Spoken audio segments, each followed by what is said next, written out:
Hiikkaan macaafa qulqulluu afaan Oromootti hiikame akkasumas immoo namni kun namni Waaqayyoo hojiin ittiin hojjete hojiin seenaa keessatti hojjete guyyaa inni itti waldaa kiristaanaa keessatti yaadatamudha. Guyyaa kana yeroo yaadannu yeroo baay'ee akkasumaan yaadanne akkasumaan dubbanne dabarsinaa har'a garuu xinnoo gabaabsinee kompireens kan ta'e gabaabaatti seenaa isaan isinii wajjiniin hirmaachuu barbaada. Hamman qoradhee fi hamman dubbisee complete jechuu miti namoonni baay'een qorataniiru namoonni baay'een dubbisaniiru namoonni baay'een irratti barreessaniiru garuu hamma tokko hubannaa akka nuu ta'uuf ittiin Waaqayyoon akka galateeffannuuf ittiin akka of barruuf waldaa keenya akka barruuf seenaa keenya akka barruufi kan nu gargaarudha jedhee tanan amana. Onesmos baay'een keessan akka beektan maqaan isaa macaafa qulqulluu keessaa kan dhufedha. Macaafa qulqulluu keessaas immoo macaafa Filimoonaa irraa fuudhame. Macaafni Filimoonaa kuni macaafa Phaawulos mana hidhaa Roomaa taa'ee nama Filimoonaa jedhamuuf kan inni barreessedha. Filimoonaan kuni mana isaatti nama sooressaa nama guddaadha. Akkasumas immoo nama of jalatti garbaa ergatu ture. Garboota isaa keessaa tokko Onesmos kan jedhamu ture macaafa qulqulluu irraa jalaa badee achumaan qabamee mana hidhaa Roomaatti Phaawulosii wajjin wal arganii Phaawulos nama kana gorsee barsiisee Filimonaatti erga inni geeddaramee kiristaana ta'e booddee Filimonaatti yeroo inni deebisu ilaa har'aa qabdee nama kana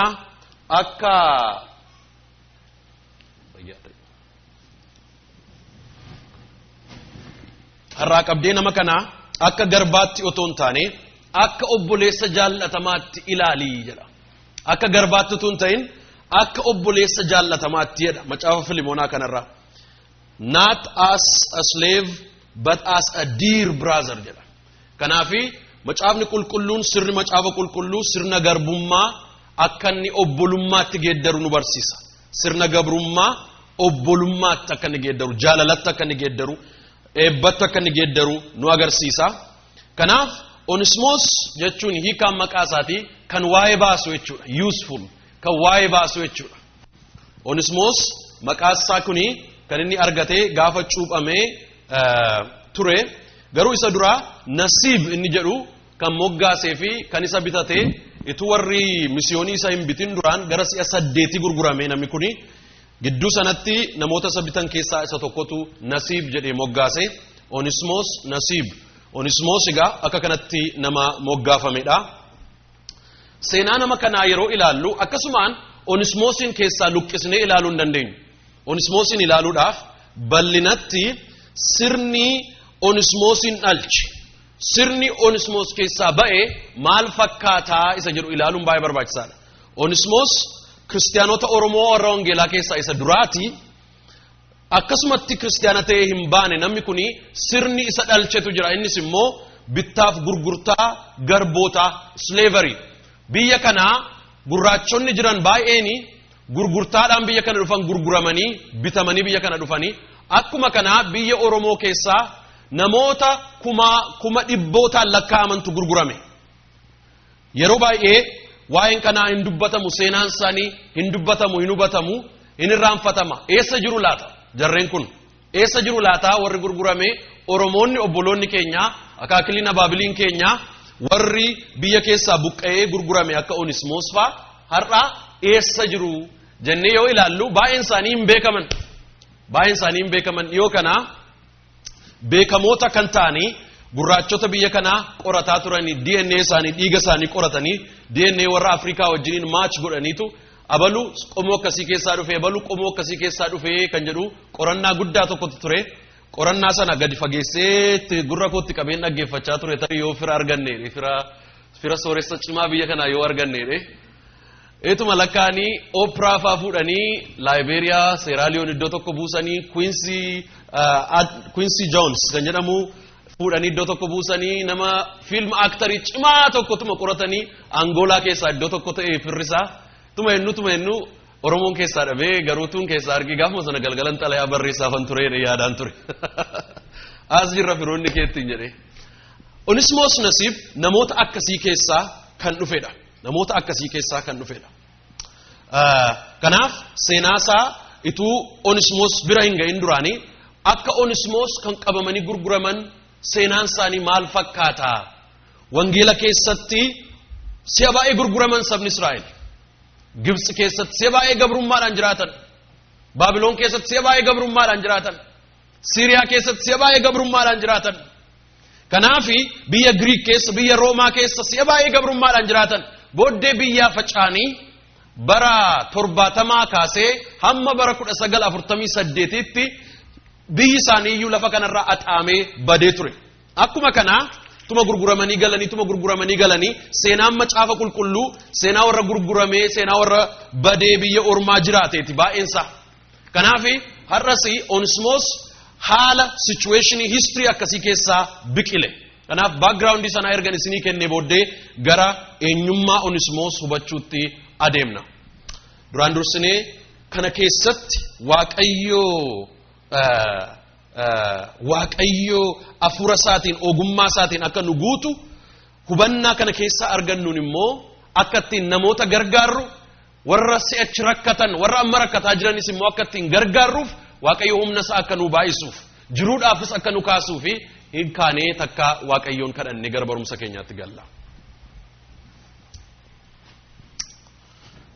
Yaa waaqayyo abbaa yaa waaqayyo ilmaa yaa waaqayyo afura qulqulluu barakanammoo waaqa keenya ta'uudhaaf jaallattee gara keenya waan dhufteef galanniif ulfinni bara baraa maqaa keetiif haa ta'u yaa waaqayyo nuyituu sin barbaadin nu barbaadde nuyituu sin argatin nu argatte nuyituu gara keenya dhufin gara keenya dhufte situ yaa waaqayyo gara keenya dhufee nu argate situ yaa waaqayyo karaa nuyi hin yaanne karaa nuyi hin abjoonne karaa nuyi itti yaanne gara keenya dhufte galanniif ulfinni siif haa ta'u yaa waaqayyo karaatitti gara keenya dhufte yeroo ilaaluudhaaf adeemnu kana iji keenya banamee gurri keenya banamee garaan keenya banamee moor irra caalaa si simachuudhaaf irra caalaa si raajeffachuudhaaf irra caalaa si tajaajiluudhaaf si waaqeffachuudhaaf of kennuu akka dandeenyu ati nu gargaari sagaleen kee seenaa kana keessaa ba'u dhugaansaa jireenya keenya tuqee jireenya keenya hojii gaarii isaati jaallattuuf akka kakaasu maqaa Yesuus Kiristoosiin sin kadhadhaa ameen. Gooftaan isin haa eebbisu hin teenya.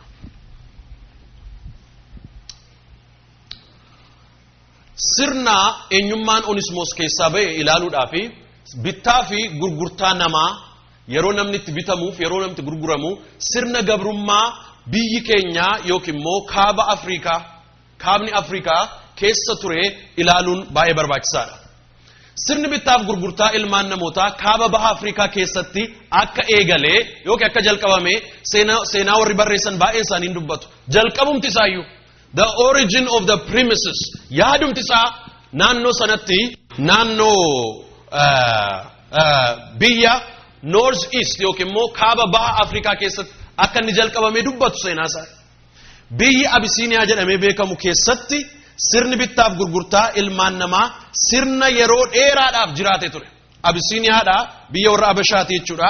Biyya warra Abashaati, biyya warra Arabaatti, biyya warra Arabaati, biyya warra Eeshiyaatti bittaaf gurgurtaa wal harkaa fuudhanii gurguruuni aadaa sirna biyya sanaa keessa yeroo dheeraadhaaf akka ture warri seenaa barreessan hin dubbatu. Egaa Abisiiniyaa iddoo jedhamu kana kaaba modern day Ethiopia Abisiiniyaa kana keessa namoonni gurguraman baay'een isaanii guuramanii yeroo gurguraman eessa faa dhaqu asii yeroo gurguraman Turkey Persia jechuun naannoo Iraaqiif Iraan kana India darbee immoo biyyoota Arabaa kana keessatti akka isaan gurguraman asii kan ka'an baay'een isaanii gara kanatti gurguramu kanaaf warra gamasii warra Latin Americaadhaaf North Americaatti gurguramanii wajjiniini warri kan keenya seenaansaa tokko miti warri kun gara Eastitti kan isaan gurguramanii akka seenaan iddoo baay'eetti dubbatutti biyyoota Arabaa biyyoota Persia biyyoota Turkey biyyoota India keessaa pookeetii xixinnoodhaan darbee qomoon afaan Oromoo dubbataa turan akka isaan jiraataa turan seenaan hin dubbata. Erga afaan Oromootiin dudubbataa eenyummaa isaanii eeggatanii walii wajjiniin ituma jiraatanii bifti isaanii akka Arabootaa adii waan hin taaneef society kana wajjiniin wal liqimsanii iddoo gurguddaa ga'uu hin dandeenye. Kanaaf Oromoonni naannoo kana gurguramanii biyyoota kanatti faca'an baay'een isaanii deebi'anii biyyoota kaaba Afrikaa keessaa professionally hojii baay'ee akka isaan hojjetaa turan hin dubbata. Booddee garuu jarreenuma biyya sanaa wajjiniin wal keessatti wal fuudhuudhaaf wal heerumuudhaanii achi keessatti walitti makamanii bifa isaanis addeeffatanii afaan isaanis aadaa isaanis wal liqimsiisanii biyya sana keessatti baay'een isaanii akka liqimfaman seenaa warri qoratan hin dubbatu. Keessumaa namoonni soosiyooloojii qoratan namoonni akka Dr. Makuriyaa Bulchaafaa seenaa kana gadi fageenyaan the sociology of Oromo diaspora kan jedhu irratti hin barreessu. Egaa caaffanni seenaa akka himutti sirni nagada garbaagaa yookiin immoo garba bitanii gurguruuni sirni nagada garbaa galaana diimaa yookiin immoo Red Sea kuni baay'ee iddoo itti gabaansaa ho'aa ture. Gamanaa dhufanii bituu gamas immoo itti gurguru gamanaa dhufanii bituu gamas immoo itti gurguru. Sababii galaana diimaa irraa kan ka'e biyyoonni Abashaa kuni kibba keessa qomoo jiran guuranii asitti gurguruun biyya Abisiiniyaa keessaa harki guddeessi nagada kanatti biyyoota Egypt caalaa biyyoota Yemen caalaa biyyoota Somaaliyaa caalaa Jibuutii caalaa biyyi ciminaan nagada kana ho'isee jabeessee ittiin jiraachaa ture Abisiiniyaa akka ta'e ammas seenaan irra deebi'ee dubbata. Yeroo baay'ee egaa amantiin adda addaa keessatti hirmaateera. Kiristiyanummaanis keessatti hirmaateera, Islaamummaanis keessatti hirmaateera. Seenaa baay'ee yeroo namoonni qoratanii kiristiyaanota warra ta'an biyyoota Abashaatu nagada kana bullussee gurgura tureedha. Garuu baalaansii isaa yeroo eegan warri soosiyooloojii qoratan yeroo nutti himanii gurgurtaansaa yeroo baay'ee kiristiyaanotatu gurgura. Bittaasaa immoo yeroo baay'ee musliimotatu bita. Kanaafi amantiin lamaanuu kan keessatti qoratan biyyoonni musliimaas biyyoonni kiristiyaanaas kan keessatti qoratan ture. Haa ta'u iyyuu malee muslima keessattis kiristiyaanummaa keessattis gabrummaan dhoowwaa akka ta'e immoo qorannaan amantii sanaa immoo hin beeksisa. Haa ta'u iyyuu malee garuu faallaa amantii sanaa hin dubbatu turan. Itti dabalee gurgurtaaf bittaa kana keessatti warri kibba jiran moor karaa isaan itti miidhaman immoo gara caalaa hin jira. Sababiin isaa warri kibbaa baay'een isaanii kiristiyaanotas miti musliimotas miti waaqeffataa yookiin immoo waaqeffannaa aadaa warra geggeessan. Kiristiyaanan gurgurinaa jedhu. Musliimoonni musliiman gurgurinaa jedhu. Kanaaf bittaaf gurgurtaadhaa fi banaa ta'ee kan gurguramaa ture kan bitamaa ture warra amantii musliimaas kiristiyaanaas kan hin qabne saboota kibbaatii jechuudha. Amma gaa bittaaf gurgurtaa namaa sirna gabrummaa kana keessatti sirni bittaaf gurgurtaa amantii kiristiyaanaa ilaalcha waldaa ortodoks hundee godhachuudhaan sirna mootummaa baricha fitaa nagast jedhu mana koo keessa jira mana kootti dubbiseera fitaa nagast jedhu the law of kings achitti galfamee barreeffamee jira. Fitaa nagastii sana keessatti yeroo barreeffamu hundeensaa kakuu moofaadha. Kakuu moofaa kana yeroo qoratanii garba qabu turan Abrahaam faa garba qabu turan Museen faa garba qabu turan namoonni Yaaqoob faa sababii kanaatiif garba qabaachuun kiristiyaanummaan hin deeggaraa kan jedhuuni mootummaa sanatti cimsanii seera sana baasaniiru. Amma gaa seerri fitaa nagas the law of the kings suni maal jedha? Waraana keessatti kan booji'amee garba taa'edha. Ni jalqabaa nama booji'ametu garba taa'edha. Inni itti aanu immoo garbi qabeenya nama isa garbicha bulchuutidha. Qabeenya akkuma burcuqqoo qabu, akkuma konkolaataa qabu, akkuma mana qabu, akkuma kophee qabu, akka kana qabeenya isaatiidha. Kan biraan immoo garba gurguruu, geeddaruu, waan fedhan godhachuu ni danda'amaadha. Mirga isaati. Abbaan garbaa yoo barbaadeen gurguraa, yoo barbaadeen geeddarataa, yoo barbaadeen immoo kennaas hin kenna yoo jaallate. Gatiin garbaa humna umurii dandeettii fi jabeenya garbichaa yookiin immoo garbittii irratti hundaa'a. Hammam geessi? Ciminni ishee maal fakkaata? Maal beetti? Maal danda'a? Attamitti dubbata? Hojiin isaa maal fakkaata? Umuriin isaa meeqa? Kana irratti hundaa'a jedha akka qodaate jechuudha. Amma gaa amantii arrabsuudhaaf yookiin immoo amantii qooduudhaaf otoo hin taane sirna seenaa kanaa ibsuudhaaf. Gulee immoo masaaja namni jedhamu bara 1846 akka barreessetti luboonni waldaa ortodoksii bittaa fi gurgurtaa garbootaatti akka bal'inaan hirmaataa turan ibse. Lubni tokko maal godheedha? Fakkeenyaaf qeesiin ortodoksii tokko Goojjaam keessaa dargaggoota guuree kottaa Yerusaalemiin sagadadhannaa jedheetu baay'ee isaanii guuree Jeddaa ga'ee biyya Arabaatti hunduma isaanii gurguratee kan inni galee hin dubbata seenaa kana keessatti. Kanaafi bittaaf gurgurtaa akkasii namoota sagadaaf guranii dhaqanii gurguranii galuun waan beekamaa ture yookiin waan aadeeffame ture jechuudha. Egaa misiyooniin biyya Swiideniidhaa dhufee Siderquist kan jedhamu tokko bara 1912 waan arge akkas jechuudhaan mul'ise. Waa'ee garbootaati warra bitaman dhufan. They were beaten and branded jedha. Hidhamoodha, reebamoo, tumamoo isaaniitu adeemaa jedha. Karaatti argeetu adeemaa jiru. Most of them did not receive more than a single very frugal meal. Nyaanni isaan nyaatanii nyaata xinnoo ishee inni iyyuu immoo akaayii maashin bisingaa akaayii bisingaa nyaatu turaniidha. Akaayii bisingaa guyyaatti si'a tokkitti nyaatu turaniidha. Even at the age of 9, dubartoonni immoo ijoolleen waggaa 9tti inni gurguruu geessu ijoollee durbaa mucaa waggaa 9 akka jaallatetti taphataa geessee gurguraa'edha. Akka kanatti ijoolleen durbaa baay'ee miidhamoo turani. Kanarraan kan ka'ee dhukkubni qaamaa baay'ee isaanii gidduu faca'ee dhukkubsatoo dhumoo isaaniin argeedha. Siderquist kan jedhamu. Siderquist kuni du'ee kan inni awwaalame Naqamteetti iddoo awwaala isaa ani argeera. Amma gaa sirni bittaaf gurgurtaa garbootaa biyyoota Abashaa keessatti bara Aksum bara 4th century keessaa bara Aksumii kaasee hamma bara Gondoritti mootummoonni kun hamma isaan dhufanii bara Gondoritti jira tureedha. Baroota kana hundumaa for hundreds of years waggoota 15, 16, 17 bittaaf gurgurtaan oofamaa tureedha. Mootummaa bara Aksumii kaasee hamma mootummaa warra Gondoritti kaasee. Erga mootummaan suni bara mootummaa warra Gondor ga'ee achi immoo kibbatti kaaba kan biraatti ce'ee gajjallaa amma gadi bu'ee mootummaan Shawaa karaa Minilik ka'utti bittaaf gurgurtaan garbaa garmalee jira tureedha.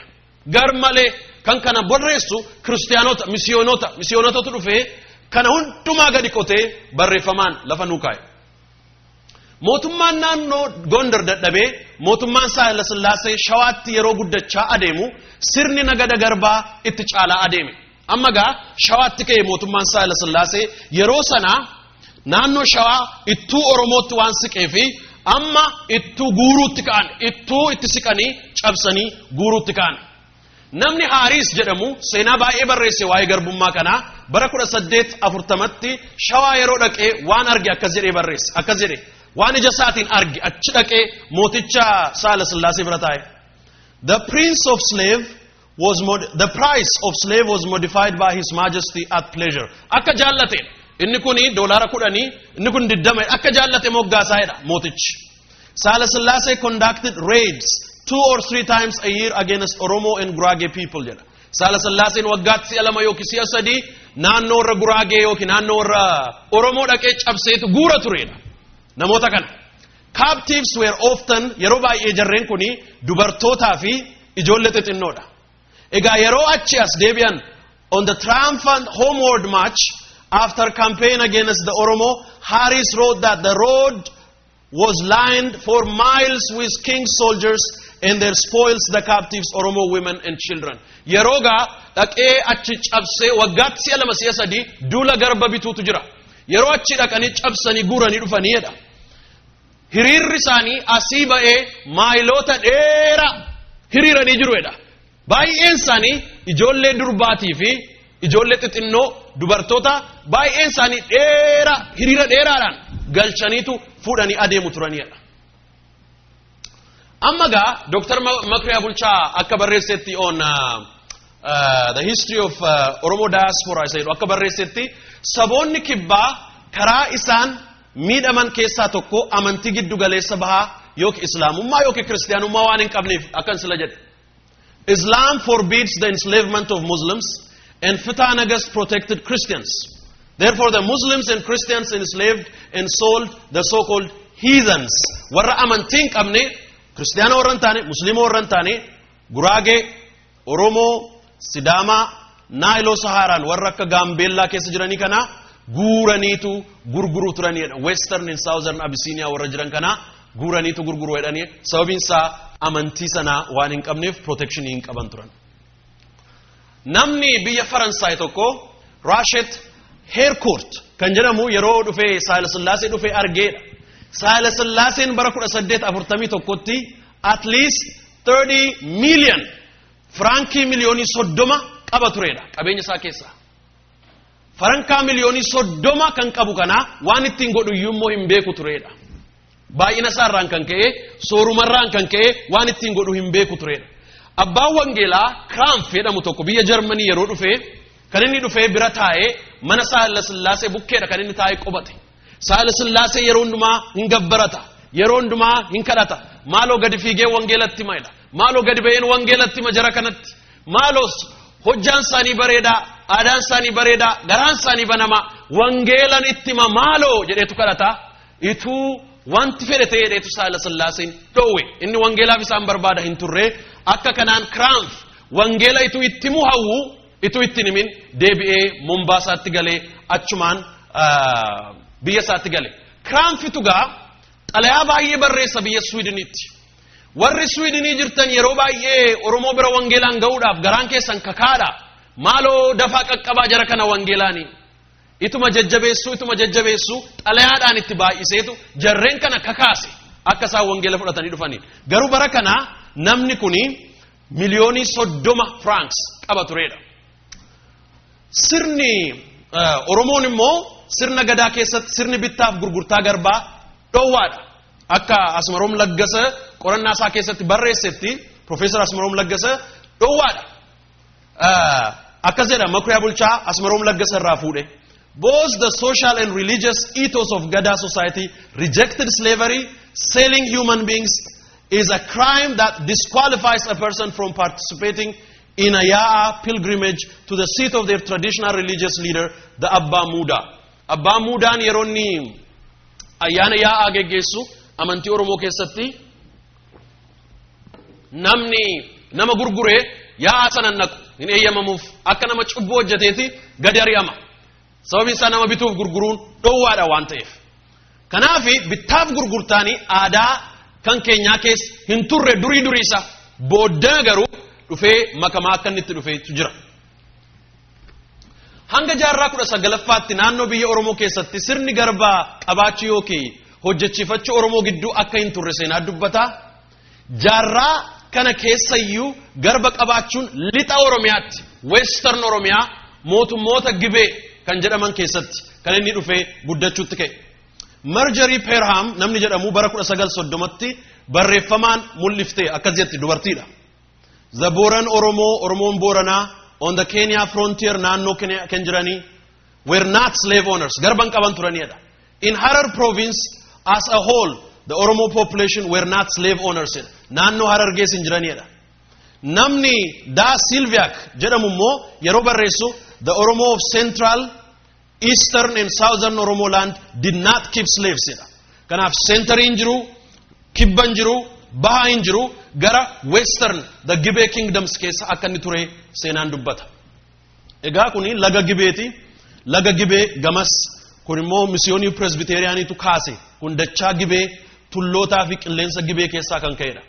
Sirni gadaa dadhabee sirni mootii yookiin monarkii gadaan sun dadhabee gaa monarkiin iddootti yeroo guddachaa adeemu sirni bittaaf gurgurtaa garbaa mootota Oromoo naannoo Gibee keessatti babal'achaa dhufe. Kunis naannoo Wallaggaa, naannoo Kafaa, Jimmaa jechuudha achitti babal'achaa dhufe monarkiin waan ka'eef amalli mootummoota ollaa saboota ollaa dhufeetu itti galaa dhufe. Akka kanaan bittaaf gurgurtaan Oromoon Oromoo irratti geggeessu immoo jalqabame jechuudha. Egaa mootummaan Saayila Sillaasee kufee mootummoonni Gibee ka'anii sirni kun mootota Gibee keessatti iyyuu kan akka Abbaa Jifaar biratti garmalee bal'achuuf guddachuusaa eega Minilik daarii Abisiiniyaa naannoo Oromootti bal'isee 1886 namoota Gibee qabatee booda tureedha. Kuni fakkeenya mooticha Minilik. Amma gaa bara bulchiinsa Minilik keessaa Oromoonni baay'een qeesaanii irraa gurguramanii gurgurtaan akkaataa seenaan dubbatutti biyya lafaa guutummaatti faca'aniidha. Keessumaa biyyoota bahaa kana keessatti faca'aniidha. Boloonni keenya, akaakiliin keenya, saboonni keenya jechuudha. Kana hundumaa keessatti faca'an. Bara sanagaa kan isaan gurgurtaan isaa ho'ee kan isaan faca'an.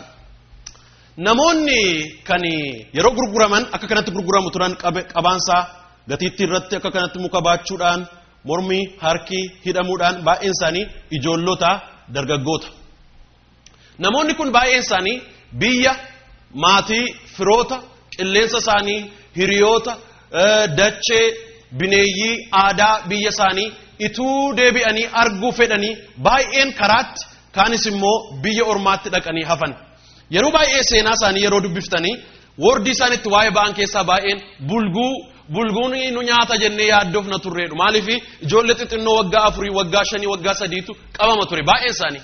Sababii kanaaf ijoollummaatti yoo manaa baatee bulguun si nyaataa isattiin jedhanii fi mana isaaniiti yeroo baay'ee bulguun faa nu nyaata jennee sodaataa adeemaa turree jedhaniitu barreessu seenaa isaanii keessatti. Kan isaan beekan mentaalitii ijoollummaa waan tureef xixinnoyyoota waan turaniif. Namni kuni Oromoodha aagaa jedhama. Wanta inni jedhee tokkotu jira. Abboota harmoota obboloota firoota keenyarraa cinnee jedha aagaan kun. Abboota harmoota obbolootaa fi firoota keenyarraa cinnee garaan utuu nu boo'uu obsaa jiraannaa. Yeroo biyyaa baanee bulguun karaatti nu nyaata jennee yaaddoof sodaa keessa turre. Ayyaanni abbaa keenyaa yoo nu gargaare garuu gallee firoota durbii hiriyoota keenya ni argina ta'a. Ani yoon galee isaan argee hunduma isaanii walitti qabee teessiseen seenaa koo itti seenessa. Keessumaa haadha kootti siqeetan itti odeessa. Darbeeyyuu diinota kootu nan odeessa. Kan jedhee jechi kuni xalayaa Oromoon Atshuu Aagaa jedhamu kan garbummaatti gara biyya Arabaatti gurguramee booda biyya Ingiliziitti namni Thomas Platt jedhamu tokkotu bite. Biyya Ingilizii ture namichi kuni. Biyya gurguramee biyya Arabaa dhaqee biyya Arabaatti warri Ingilizii dhufanii Thomas Platt jedhamee bitame. Kan inni barreesse xalayaa kana durbee tokkoof barreesse isheenis akka feetee daalee jedhamti. Isheenis mooticha Bivaariyaatu biyya Jarmanitti gurguramte isheen immoo Maximilian nama jedhamtu ishee bitate tarii jaalalleessaa taati laata tarii nama sabeektu taati akka feetee daalee inni immoo Atshuu Aagaatu barreesse galleetti mannaa warra keenyatti jedheetu xalayaasaa barreessetu biyya yaadu seenaa isaati. Afrikaa keessaa karaa lixaa kan qabamanii Atlantic Slave Trade jedhamu gara Ameerikaas Latin Ameerikaadhaa fi North Ameerikaatti warra gurguramanidha. Isaan baay'een isaanii West Africa irraa qabaman. Warri East Africa irraa qaban warra akka keenyaa garuu gara bahaatti gurguraman to the Eastern Kingdoms. Baay'een namoota jajjaboodha warri Eastitti gurguraman warri Ameerikaa dhufan kuni ijoolleen jaallatan ijoollee xixinnoo bitachuun barbaadan dargaggoota namoota ciccimaa barbaadu. Maaliif warri Ameerikaa jiranii hojiin ho'aadha naganni ho'aadha dhufanii yennaan jirbii guuruu naannoo kana ciruu hilloluu hojii gurguddaatu jira addana hard labouriitu jira. Biyyoonni East garuu already established waan ta'aniif kan isaan barbaadanii namoota hojjettuu mana keessaa fa'i kan isaan barbaadanii. Sababii kanaatiif warri West Ameerikaatti gurguraman namoota jajjaboodha namoota gurguddaadha. Warri Eastitti gurguraman biyya keenya baay'een isaanii garuu ijoollee xixinnoo turan xixinnummaa isaaniitti gurguraman. Fakkeenyaaf biliilee Mahabuubaa kan jedhamtu kan isheen gurguramte mucaa xinnoodha mucaa durbaa mucaa xinnoodha. Kaayirootti gurguramtee achi bitamtee Prince of Germany keessatti iddoo tokkotti bitamte mucaa xinnoo turte. Afrikaa keessaa karaa lixaa kan qabamanii adeemanii Atlantic Slave Trade jedhamu baay'een namoota jajjaboo kan dhiirri immoo itti baay'atu yeroo ta'u inni karaa galaana diimaa garuu baay'een Oromoota dargaggoo keessaayyuu ijoollee durbaa umriin waggaa 7-12tti kan ta'an turan. Namni waggaa 30 olii keessatti iyyuu hin argamu ture. Tokkotti 2 kan ta'u immoo ijoollee durbaa turanidha. Ijoolleen durbaa akka kanatti qabamanii qullaa isaanii gurguramu turan.